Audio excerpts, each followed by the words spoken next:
листа вашей тетрадки солнце и его лучи. Это кластер. В середине кластера напишите слово «сентябрь». Это тема урока. А лучи – это слова, которые помогут раскрыть вам эту тему. Дополните кластер своими словами.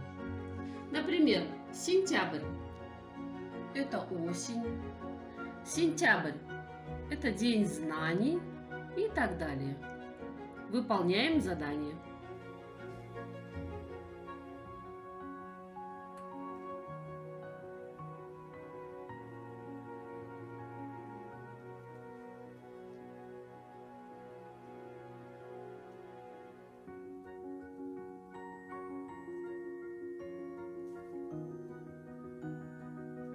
Готов?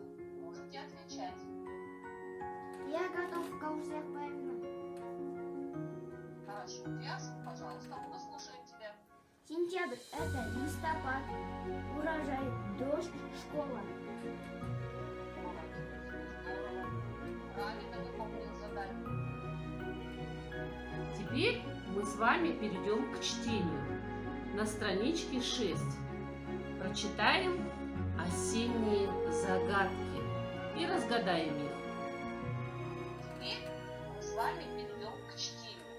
На страничке 6 прочитаем осенние загадки и разгадаем их.